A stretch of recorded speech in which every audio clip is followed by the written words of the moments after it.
কোন সময় এসে বলো আমার কোকিল কোনটি বউটা কোথায় রে, তখন আমি তোমাকে কথা শোনাবো। ঠিক আছে, 34 এই 4টে কালার নিয়েছি। ঠিক আছে, নতুন নতুন পাখি সবে সবে উঠতে শিখলে বেশি ফরুম ফরুম করে। চা দেবো দাদা? সেখানে দরকার পাশে পাশে হাঁটা, সেখানে হাঁটো না। বাহ, তুমি তো বেশ সকাল সকাল স্নান সেরে ফেললে। হ্যাঁ, সকালবেলা স্নান সারবো না? বেলাতে জলটা কতটা গরম হয়ে যায়, কালকে চান করতে পারিনি, এত কষ্ট হয়েছে চান করতে। আমার মনে হচ্ছে এক্ষুনি ফোসকা পড়বে, এক্ষুনি ফোসকা পড়বে। তুমি জানো সকালে স্নান করা শরীরের জন্য, মনের জন্য কত ভালো, স্বাস্থ্যের জন্য। তুমি আর হেজিও না তো, সকালবেলা মাথাটা গরম করতে বসেছে। ও সকালবেলা তুমি সারা দিন আমার কানের গোড়ায় হ্যাজাবে, সেটা ভালো। আর আমি একটু হ্যাজালি তোমার খুব কষ্ট হচ্ছে, বুঝি না? আমি তোমার কানের গোড়ায় হেজাই? বাহ বাহ, কোন সময় এসে বলো আমার কোকিল কোনটি বউটা কোথায় রে, তখন আমি তোমাকে কথা শোনাবো। কি? আর তোমার সাথে কথা বলবো না, ঠিক আছে? গুড মর্নিং বন্ধুরা। আজকে সকালবেলা স্নান করেছি। দুদিন কি হয়েছে, আমি সকালবেলা স্নান না করে একটু বেলাতে স্নান করার জন্য প্ল্যান করেছিলাম। আর ব্ল্যাকে স্নান করতে করতে বেজে গেছে 3টে। আর ওই 3টে বাজার চক করে ট্যাঙ্কের জল এত গরম হয়েছে, মানে এবার চা পাতা দেবে, চা হয়ে যাবে। তা সকালে সকাল স্নান টান করে একটা জামা কাপড় ধুয়ে নিয়েছি। এবার থেকে আমি ঠিক করেছি, কে খেয়ে ডিউটি বেরোতে পারলো না পারলো, কি করতে পারলো না পারলো, আমি দেখতে যাবো না। আমি সকাল সকাল স্নান টান করে তারপর দিন শুরু করবো। কারণ হচ্ছে এই গরমে রাত্রি 1:30 অব্দি তুমি এইটা নিয়ে একদম চাপ নিও না। কালকে থেকে আমি 4টের সময় তোমায় ডেকে দেবো যে ওঠ। এদিকে রাত্রি 1:30 অব্দি শুতে পারছি না, আমি 4টের সময় ডেকে দেবো। হ্যাঁ, 4টের সময় ডেকে দেবো। ডেকে দিয়ে এই লোকটার হ্যাজানো শোনা যাবে না। এই লোকটা হ্যাজাতে শুরু করলে কিন্তু প্রচুর পরিমাণে হ্যাজাবে। চলো দিনটা শুরু করে দিই। হ্যাঁ, সকাল সকাল দিনটা কিন্তু ভালোভাবেই শুরু করেছি, কারণ স্নান টান করে একদম ফ্রেশ ট্রেশ হয়ে নিয়েছি। এবার খাবো হচ্ছে চা আর টিফিন। দিনটা আজকে কেমন যায় বলতে পারছি না, কারণ হচ্ছে মুডটা খুব একটা ভালো নেই, গরমে খুব কষ্ট পাচ্ছি। চলো যতক্ষণ রোদ্দুর উঠবে তার আগেই জামা কাপড়গুলো ঝপঝপ করে মেলে দিয়ে আসি, কারণ এরপর না মোটামুটি 10:30 10টার মধ্যে তুলে নিতে পারলে না মনে হয় জামা কাপড়ের রং বেঁচে থাকবে। না হলে না পুরো জামা কাপড়ের রং একদম শেষ হয়ে যাচ্ছে। এইগুলো এই যে কাল বিকালে ধোয়া হয়েছিল, সন্ধ্যেবেলা একটু জল ঝরতে রাখা হয়েছিল এই চাদর টাদরগুলো, তারপর মিলে দেওয়া হয়েছিল, বুঝেছ? একটুখানি থাকবে, তুলে নেব। এর থেকে বেশি রাখলে কিচ্ছু পরা যাবে না। দাঁড়াও রেখে নি। এই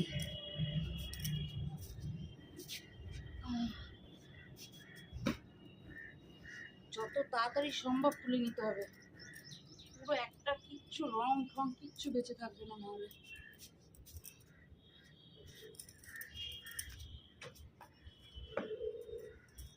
কোনটা নীল, কোনটা লাল, কোনটা সবুজ সেসব তো বোঝা যাবে না। সব যেন একটু সাদা সাদা ফ্যাকাসে ফ্যাকাসে লাগবে। আর দড়ির ওপর দিয়ে যেই অংশটা যাবে সেই অংশটা পুরো সাদা হয়ে যাচ্ছে, বুঝেছো?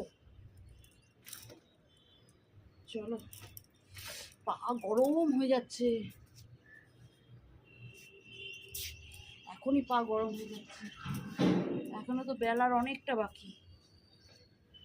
ভগবান, এখন কাউকে শাস্তি দিতে হলে ছাদের মধ্যে বেঁধে রাখো। সত্যি কথা, কাউকে শাস্তি দিতে হলে ছাদের মধ্যে 5 মিনিট দাঁড় করিয়ে রাখো। এই তো এখনই আমি তোমাকে শাস্তি দিচ্ছি। খুব খারাপ হয়ে যাবে, তুমি দরজাটা বন্ধ করো। দাঁড়াও, ছেলেগুলো এখনো ঘুম থেকে ওঠেনি, দেখেছো? কি একটু তোমাদেরকে দেখাবো। অরিটা দেখো, পুরো আমার বরকে বললাম তুমি একটু ক্যামেরাটা ধরো, অরিটা পুরো ওর মুখের সামনে গিয়ে দাঁড়িয়ে রয়েছে। তা যাই হোক, ছেলেগুলো এখনো ঘুমাচ্ছে, ওদেরকে ডাকিনি। আজকে ওদের স্কুল ছুটি। স্কুলটা হচ্ছে রামনবমীর জন্য ছুটি। ছাদে একটু জামা কাপড় মিলতে গেছি, পাটা পুরো জ্বালা জ্বালা করছে। এখনো রোদ্দুর সেইভাবে ওঠেনি, কিন্তু ছাদ গরম হয়ে তোমার পায়ের তলা তো এখনো কোমল আছে না? দেখো, তোমার জন্য কিন্তু আমি কোনোভাবে ভাব প্রকাশ করতে পারছি না। মনের ভাব খাতায় লেখো, খাতায় লেখো, মনের ভাব খাতায় লেখো। তোমার জন্য আমি কোনোভাবে কবি ঋষি মুনিরা কিন্তু সবসময় বলেছে মনের ভাব প্রকাশ করো। তা মনের ভাব প্রকাশ কি করে? সবসময় মুখেই বলতে হয়? খাতায় লেখো। ঠিক আছে, আমি আমার মনের ভাব প্রকাশ করতে দাও, তোমাকে আমি ভালোভাবে বলে দিলাম। ঠিক আছে, তা ছেলেদের আজকে আছে রামনবমীর ছুটি। আর বিগত দুদিন না আমি আর কোনো ভিডিও শ্যুট করিনি, পয়লা বৈশাখের পর থেকে। তারপর আজকে আবার শ্যুট করছি, সে তো বুঝতেই পারছো, তোমরা ভিডিওর হিসাব দেখেই বুঝতে পারছো। তা যাই হোক, পাটা পুরো গরম হয়ে গেছে। এখন কটা বাজে বলো তো? এরপর টিকবো কী করে? এই মানুষটা তো বোঝে না। তা যাই, যেমন সিচুয়েশান তেমনই চলতে লাগবে। আমার কথা তো আর কেউ ভাববে না, আমার তো কেউ নাই। না ঠান্ডা শরবত খাও, শরীর ঠান্ডা হবে না তো কি হয়েছে, পেট ঠান্ডা করা খুবই দরকার। অবশ্যই বাইরে ঠান্ডা হয় না, ভেতর দিয়ে সবসময় ঠান্ডা করতে হয় আর ভেতর দিয়েই গরম করতে হয়। কাল রাতে ভিজিয়ে রেখেছিলাম হচ্ছে মৌরি মিছরি, কতিলা ভেজাই, এই গরমে কতিলা ভেজাই, কিন্তু কতিলাটা শেষ হয়ে গেছে। মৌরি মিছরি ভিজিয়ে রেখেছি, আপাতত এই মৌরি মিছরি খাওয়া হোক, তারপর নয় আধ ঘন্টা পর চা খাওয়া হবে। আর আজকে রান্নাবাড়ি কিন্তু বেলাতে হবে, কারণ ছেলেদের স্কুল ছুটি আছে। আর ইনি ডিউটি বেরিয়ে যাবে না, তো বাইরের ব্যবস্থা হয়ে যাবে, অফিসে খেয়ে নেবে কিংবা ক্যান্টিনে খেয়ে নেবে। আমরা বেলাতেই রান্না করে খাবো, ওই সকালবেলা রান্না করবো না। এই নাও খাও। এটা হচ্ছে কালকে ছোলা ভিজিয়ে রেখেছিলাম যে আজ সকালে টিফিন হবে, সেটাকে এখন প্রেসার কুকারে দিয়ে নুন ছাড়া সেদ্ধ করবো, কারণ এখান থেকে ছোলা ভাজা একটু অরিকে দেবো। আর এখানে রান্নাঘরের যে কাপড়গুলো একটু সার্ফ জলে ফোটাতে দিয়েছি, নাহলে না তেল তেল তেল তেল তেল করে। অন্তত 3-4 দিন অন্তর অন্তর একটু ফুটিয়ে নিলে না খুব সুন্দর ব্যবহার করতে সুবিধা হয়। ব্যাস, একটু গরম হলে এটাকে ধুয়ে নেবো। দাঁড়াও, এটা ঢাকনাটা দিয়ে নিই ক্যামেরাটা অফ করে। মশলাটা ঠিক এরকম কষে গেছে, তেল ছেড়ে দিয়েছে, এর মধ্যে দিয়ে দেবো ছোলা আর আলুটা। ঠিক আছে, এবার এটাকে এর মধ্যে আর জলের কোনো ফাংশন নেই। এবার যদি কেউ চাও যে জল দেবে তো দিতে পারো, কিন্তু জলের কোনো ফাংশন নেই। আলুটাকে এইভাবে কেটে কেটে কেটে কেটে বেশি করে নাড়বো। বাবা, রান্নার চক্করে কড়াও উল্টে দেবো, দাঁড়াও। তুমিটা কোথায় গেলো ঘাঁটি? কি ঘাটবে? আরে ডালটা আজকে বাবু টক ডাল করে খাবে, স্পেশাল টক ডাল। টক ডাল এমন করবে তাতে চিনি টিনি দিয়ে টক আর থাকে না, যেন চাটনি খাচ্ছি। বলে না নতুন নতুন পাখি সবে সবে উঠতে শিখলে বেশি ফরুম ফরুম করে। ঠিক আছে, এগুলো হচ্ছে নতুন নতুন পাখি, সবে সবে উঠতে শিখেছে তো সেই জন্য একটু বেশি ফুরুম ফারুম করছে। ঠিক আছে, সবে সবে নতুন উঠতে শিখেছে। এই যে আমার ছোলার চাট রেডি। এই চলো, খাবে তো? লুচি করেছো? না, মুড়ি দিয়ে। আরে দাঁড়াও না, ফুটে ফুটে মুড়িটা খাওয়া শুরু করে কেন, দিতে তো দাও। ওটা না ভিডিওটা করবো তাই দাদা, কোনটা বলতে চাইছো? সব সব তাই না ভিডিও দেখ কত আমার না নেই, যতক্ষণ দেবে ততক্ষণ না নেই। ছেলেরা কেউ ক্যামেরায় আসবে না এখন, কারণ হচ্ছে কেউ গায়ে জামা দিয়ে নেই। আমার ছোট ছেলে ওই করে চলে গেছে, বলে আমি গায়ে জামা দিয়ে নিই। ঠিক আছে, কি করবে এই গরমের মধ্যে বাচ্চা কাচ্চা, কি গায়ে জামা দেবে বলো তো? আর গরম গরম গরম, আর কত গরম গরম করবো বাতাও। চলো, এই হচ্ছে আমাদের আজকের টিফিন। টিফিন টিফিন খেয়ে তারপর করবো হচ্ছে দুপুরে রান্নার জোগাড়। রান্নার জোগাড়ে কি হবে, আপাতত ডাল সেদ্ধ হয়ে গেছে, ওই যে ইনি ডাল করে দেবে, স্পেশাল ডাল এনার। আর তার সাথে ইচ্ছে আছে এঁচোড় চিংড়িটা করা, দেখা যাক কতটা কি করতে পারি। আগে আজকে চিংড়ি মাছটা না সিলে বেটে, ঠিক আছে, আর এই চুলের সঙ্গে মানে খাওয়ার জন্য জিভের রোলা এদিক ওদিক করবে, অথচ এই গরমে করতে কেউ যাবে না। তুমি ফার্স্টে কি প্ল্যানে ছিল যে এঁচোড়টা ছোলা দিয়ে করবো, তাই তো? না না, ছোলাটা টিফিনের জন্যই ভিজিয়েছিলাম। সকালবেলা টিফিনের একটা অসুবিধা হয়, এই গরমে ডুবুরি খাওয়া যায় না। না এনে বাবা, আয় কিন্তু কিছু চলে। ডাল রান্না হয়ে গেছে? ডাল রান্না হয়ে গেছে? হ্যাঁ ঠিক আছে।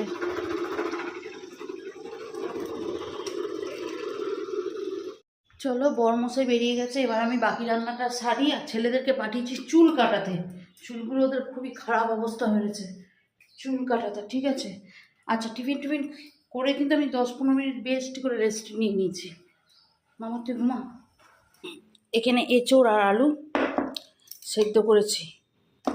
আর এই যে আমার বর ডালের কথা বলছিল, এই যে ডাল করে রেখে গেছে, বুঝেছো? দেখা যাক কেমন ডাল করছে, হাত চেটে পুটে নাকি খাবো।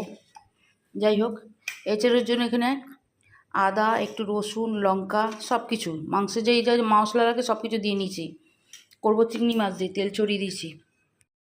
আচ্ছা, এঁচোড় করার জন্য আমি তেলে জিরে তেজপাতা ফোড়ন দিয়ে এখানে টমেটো আর পেঁয়াজ দিয়ে দিয়েছি। দিয়ে দেবো এবার চিংড়ি।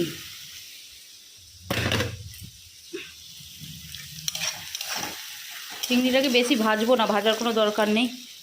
এর সাথেই দিয়ে দেবো একদম মশলাটা, এবার কষবো একসাথে, নাহলে চিংড়ি ছিটিয়ে যাবে।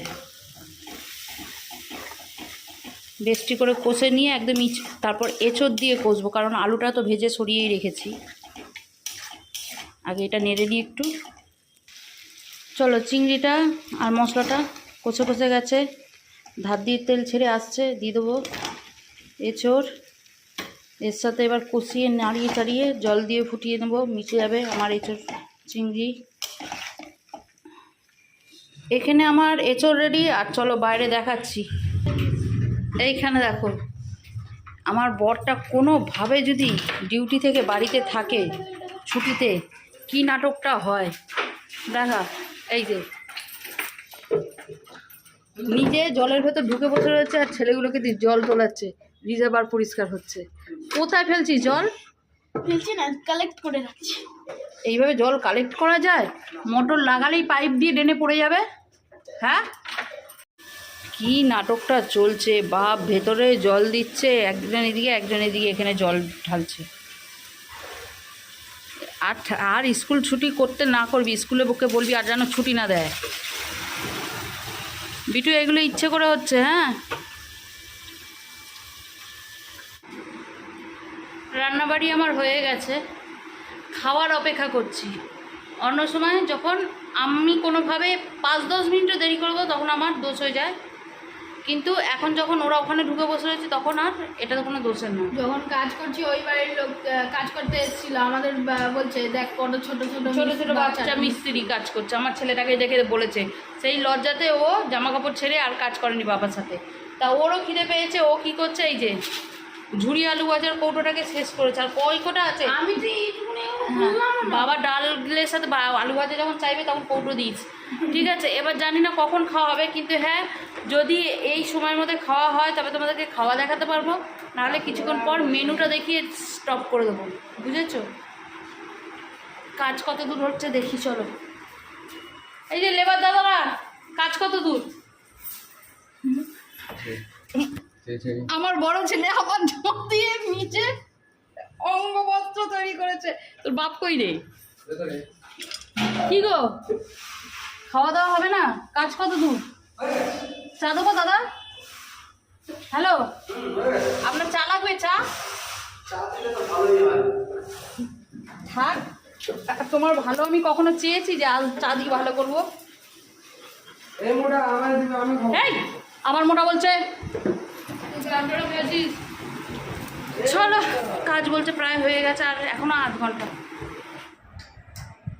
চলো, শেষমেশ খাবার পাতে বসতে পেরেছি, সবার কাজ বাজ হয়ে গেছে। আর আজকে রান্নায় করেছি হচ্ছে এখানে এঁচোড় চিংড়ি। আচ্ছা, এখানে করেছি হচ্ছে পোস্ত দিয়ে চিংড়ি, ঠিক আছে, পোস্ত চিংড়ি। আর টকের ডাল। ডালের সাথে যে ভাজাটা ছিল, আলু ভাজাটা, সেটা আমার ছোট ছেলে খেয়ে ফেলেছে কৌটো বোর্ড ধরে বসে বসে। চলো, এখন হবে একটু বেরোবো বলতে হচ্ছে ছেলের স্কুলের জামা প্যান্টের প্যান্ট চেঞ্জ হয়েছে। ওদের স্কুলে প্রত্যেক বছরই ইউনিফর্মের কিছু না কিছু চেঞ্জ করে দেয়, ঠিক আছে? কারণ এখন তো প্রাইভেট স্কুলগুলোতে একটা কমিশনের ব্যাপার থাকে না। তা যাই হোক, বেশি কিছু বলাও যাবে না, যেহেতু প্রাইভেট স্কুলে পড়াচ্ছি সেহেতু তো বেশি কিছু বলা যায় না। তা যাই হোক, প্রত্যেক বছরই জামা প্যান্ট চেঞ্জ করে। এই শীতে ব্লেজারগুলো চেঞ্জ করে দিয়েছিল, ব্লেজারগুলো চেঞ্জ করে আনা হয়েছে। এবারে সামার না পড়তে পড়তে, মানে স্কুল না শুরু হতে পিটি ইউনিফর্মটা চেঞ্জ করে দিয়েছে। তাই ইউনিফর্মের জামাটা এখনও অ্যাভেলেবেল না, তা প্যান্টটা মনে অ্যাভেলেবেল হয়েছে, প্যান্টটাই নিয়ে আসি। আর স্কুল একদম চেঞ্জ করেছে মানে সঙ্গে সঙ্গে বলেছে মানে সঙ্গে সঙ্গে যেতে পারে। ওদের যেসব দোকানগুলো সিলেক্ট করা রয়েছে, তোমরা তো জানোই, যারা যারা জানো তারা তো জানোই, যেসব দোকান সিলেক্ট করা হচ্ছে সেখান থেকেই নিতে হবে। সেটা যাবো হচ্ছে ফোনের দোকানে, ফোনটা সারাতে দিয়েছিলাম আগের দিনকে, সেইটা আনতে যাব। গরমে বেরোতে ইচ্ছে করছিল না, কিন্তু এইসব কাজগুলো না করলে একদমই হবে না। বর একা চলে গেলে হতো, কিন্তু জামা প্যান্টের সাইজটা বরের অসুবিধা হবে, ঠিক আছে? আরও 2-1 ছোটো ছোটো কাজ আছে, সেগুলো সারবো। চলো আগে বেরোই, অনেকটা রাত করে ফেললাম। কিরে, তোরা বই খাতা এখানে রেখে নিচে কি করছিস? তুমি কি কিছু কিনে দেবে? ওই দেখো ট্রলি ব্যাগগুলো, দেখো, দেখেছো? ট্রলি ব্যাগগুলো দেখলে ঘুরতে ঘুরতে যেতে যেতে মন চাইছে না? আমার তো একদমই দেখতে ইচ্ছা করছে না। তোমার না ইচ্ছে করলে কি হবে, আমার তো ইচ্ছে করছে। 34 কি করছিলে? আমি জায়গা পাচ্ছিলাম না, সবাই নিয়ে নিচ্ছিল, আমি বাদে। তো এসে এখানে রেডি হয়ে গেছে। হ্যাঁ, আমি তো বলতে দিয়ে দিল, আর তুমি তাহলে ওর ভেতরটা ঢুকে কি তুমি করছিলে? মহান, আমি শয়তান। সেটা তো খুব স্বাভাবিক, কিন্তু সেটা কথা না, তা তুমি বেরোও কেন তাহলে? তোমাকে সাপোর্ট করার জন্য, তোমার পাশে থাকার জন্য।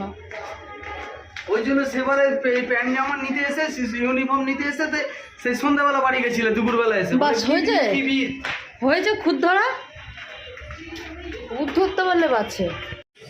যেখানে দরকার পাশে পাশে হাঁটা, সেখানে হাঁটো না, সেখানে দৌড়ে পালাচ্ছ। দু একটা জিনিস নেবো, এদিকে এসো। এসো, গাড়ি রাস্তার উপরে রেখেছি আমি। যখন যে কালারটা আসে, স্কাই ব্লু, এগুলো যেন বড্ড বেশি আসে। ভালো রেঞ্জ, আমি 400 নিলাম, 400 টাকা কত ভালো রেঞ্জ। আচ্ছা, এই যে তোদের খাতা 4টি। চলো, তোমাদেরকে এবার দেখাবো যে কি কি এনেছি। কিছু ঘরের জিনিসপত্র এনেছি। এখানে একটা দই, যেটা আমার অরি রাস্তার প্রত্যেক দিন লাগছে বাবু। আর বাবা দই। আর কি এনেছিস মামা? হাতি তো মামা, এটা হাতি তো। এখন না, এখন ভাত খাবে না তবে। আর ওর হচ্ছে জুলসের প্যাকেট, মানে ওর দানা। চলো না, এখন না, কাল সকালে দেবো, কাল সকালে দেবো, কাল সকালে, এখন খাবে না। ছেলেদের স্কুলের পিটি প্যান্ট, আর বছরে এই ইয়েলো হাউসের সাথে ছিল হোয়াইট প্যান্ট ইউজ হচ্ছিল। এবছর চেঞ্জ করে দিই ব্ল্যাক প্যান্ট। এই একটা প্যান্ট 400 টাকা, ঠিক আছে? প্যান্টটাতে কি সোনার উপর সুতো দিয়ে কাজ করে নাকি জানি না, তাই এই হচ্ছে গল্প। আর আমি এনেছি, দেখলে একটু নাইটি কিনতে গেছিলাম, 4টে নাইটি এনেছি। সর বাবা, সর। সরি, 6টা ভুলে গেছে। অরি সিট। হ্যাঁ, কালারগুলো অবশ্যই বলো কেমন হয়েছে। খুলে আর দেখাচ্ছি না। হ্যাঁ, একটু অট কালার নেওয়ার চেষ্টা করছি। কি আমাদের ঘরের আলোটা একটু লালচে লাগছে নাকি? আমি এখন বাইরে ছিলাম বলে সবকিছু লালচে লাগছে। তুমি এখন বাইরে যে তাই বলি, নাহলে নর্মাল তো আছে। কেন লালচে টাইপের লাগছে। বাস, অরি টিকটিকি দেখতে পেয়ে গেছে। এই 4টে কালার নিয়েছি, ঠিক আছে? এখন বাজে হচ্ছে 10টা বাজতে 10-15। তাড়াহুড়ো ছিল না বাড়িতে আসা, কারণ সকালবেলা রেস্টুরেন্ট তরকারি আছে, টকের ডাল আছে, ভাত আছে, খালি কটা রুটি করবো। এঁচড়ের তরকারি দিয়ে যে রুটি খাবে, না হলে ডিম ভাজা দিয়ে রুটি খাবে। কল খুলে দিয়ে জল খাবে, কল খুলে দিয়ে শিগগির কল খুল। ওই দেখো জল খাচ্ছে, দেখো দেখা করে কিভাবে জল খাইছে। যতবার চিল্লে আসবে এরকম কল খুলে দিতে হবে, জল খেতে হবে, খাবে, ঠিক আছে? চলো, আজকের দিনটা কিন্তু এই চুপ, আজকের দিনটা এইভাবেই স্টপ করে দিচ্ছি। তোমাদের সাথে নেক্সট আর একটা ব্লগে দেখা হচ্ছে, কেমন? আর সত্যি কথা বলতে, এই গরমে প্রত্যেকদিন ব্লগ শুট করে উঠতে পারছি না, সেই জন্য ভাবছি এবার থেকে একদিন ছাড়া একটা করে ব্লগ দেবো। খুব কষ্ট হচ্ছে। চলো, বাই।